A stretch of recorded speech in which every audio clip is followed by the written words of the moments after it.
Don't worry, that was not a priceless piece of porcelain from the British Museum's collection. It was a chipped old mug from the staff kitchen. I just wanted to remind you of that terrible moment when one of your favourite plates, pots or vases plunges to the floor and is destroyed beyond the help of glue forever. This programme is about pottery, but it's not about the high ceramic art which usually survives only in treasuries or in ancient graves. It's about the crockery of everyday life, which, as we all know, usually survives only in fragments. It's a paradox that while a plate or a vase is whole, it's alarmingly fragile. But once it's smashed, the pieces of pottery are almost indestructible. And broken bits of pot have told us more than almost anything else about the daily life of the distant past. I've got a handful of fragments with me now, which have survived for about 1,000 years on a beach in East Africa. An alert beachcomber picked them up and presented them to the British Museum, knowing that these broken oddments of no financial value at all would open up not just life in East Africa 1,000 years ago, but the whole world of the Indian Ocean. This is the history of the first evidence for international trade that existed between East Africa and the rest of the world. Knowing about India, knowing about China, knowing about all these places, that was really important. For much of history, history itself has been landlocked. Most of us tend to think in terms of towns and cities, mountains and rivers, continents and countries. But if we stop thinking about, say, the Asian landmass or a history of India, and put the oceans in the foreground instead, then we get a completely different perspective on our past. This week, we've been looking at the ways in which ideas, beliefs, religions and people travelled along the great trade routes across Europe and Asia between the 9th and the 13th centuries. Today, we're not on land, but on the high seas, sailing around the Indian Ocean. In the last programme, we were at its eastern edge, in Indonesia. Today, I'm on the opposite shore, in Africa. Africa and Indonesia are nearly 5,000 miles apart, and yet they can reach each other easily, just as they can also reach the Middle East, India and China, thanks to the ocean winds. In stark contrast to the Atlantic, where the winds make crossing extremely difficult, the winds of the Indian Ocean obligingly blow northeasterly for one half of the year and southwesterly for the other. This means that traders can sail long distances, knowing they're going to be able to come back. Merchant sailors have been crisscrossing these seas for thousands of years, and as always, they carried not just cargoes of goods, but plants and animals, people, languages and religions. The shores of the Indian Ocean, however diverse and however far apart, nonetheless belong to one great community, and we can glimpse the extent and the complexity of this community in our broken bits of pot. There are a lot of bits here in this drawer, but the handful that I've just picked out can tell us a great deal. The largest piece is about the size of a postcard, and the smallest roughly half the size of a credit card. And the pieces fall easily into three distinct groups. There's a couple of smooth, pale green pieces that look very like modern, expensive china. Then there are other small pieces with blue patterning. And then there's a third group that are of unglazed natural clay, decorated in quite high relief.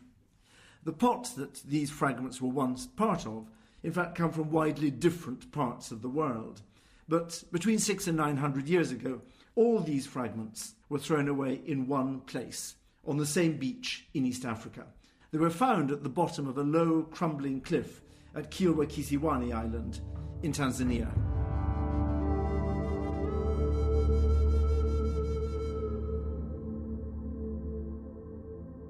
Today, Kilwa is a quiet Tanzanian island with a few small fishing villages.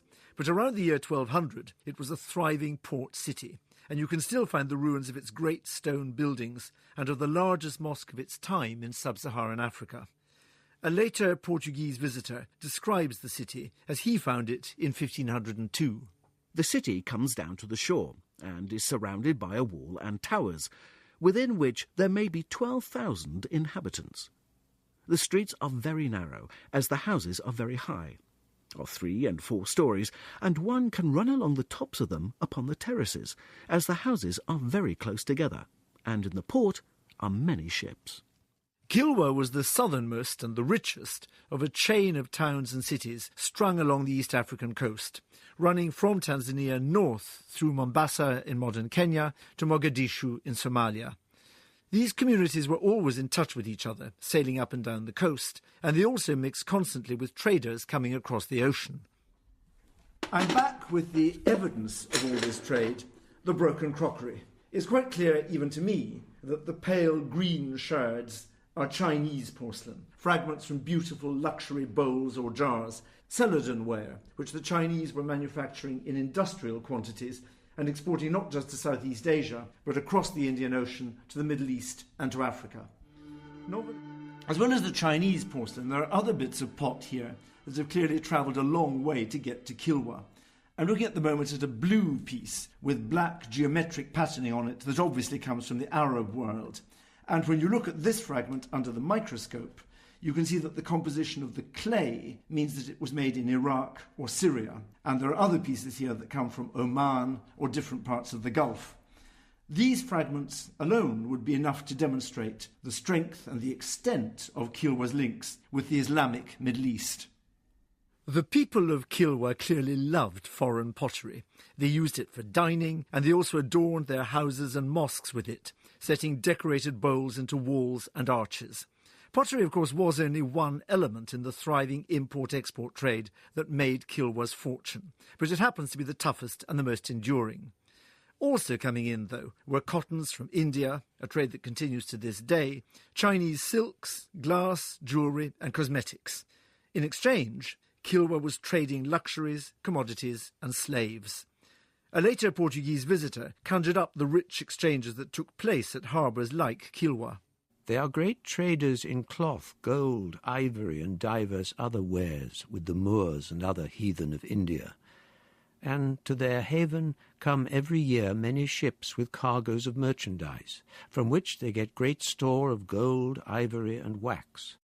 Other exports included iron ingots, much in demand in India, timber used for building in the Gulf, rhino horn, turtle shell and leopard skin. Many of these were brought over huge distances from inland Africa. Gold, for instance, came from Zimbabwe far to the south, and it's the trade from Kilwa that 800 years ago made Zimbabwe such a rich and powerful kingdom that it could construct that supreme, mysterious monument, Great Zimbabwe. All this trade made Kilwa very rich, but it changed it in more than material ways, because this was a trade with a distinct and unusual annual rhythm. Because the ocean winds blow northeast for one half of the year and southwest for the other, merchants from the Gulf and India usually had to spend months waiting for the wind home. And in these months, they inevitably mixed closely with the local African community and transformed it.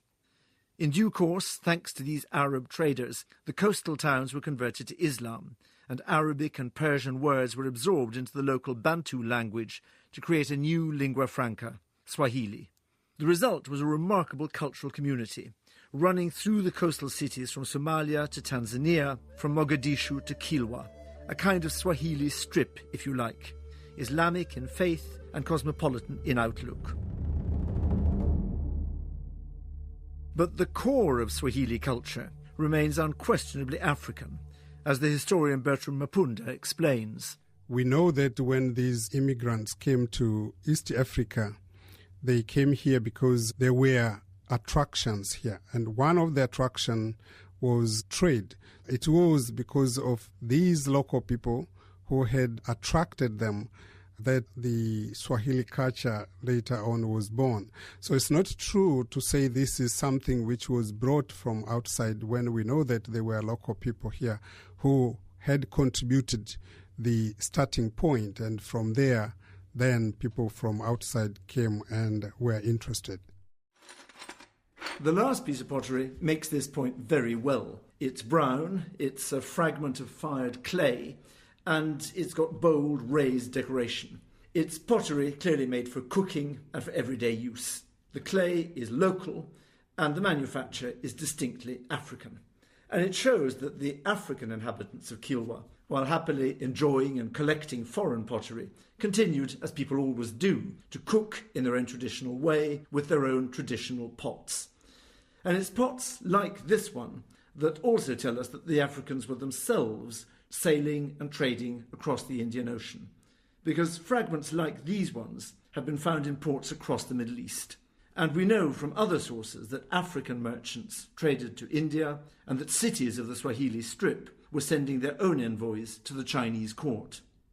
As I said at the start of this programme, when we put an ocean and not a country at the centre of our histories, it can radically change our perceptions of what happened in the past and why.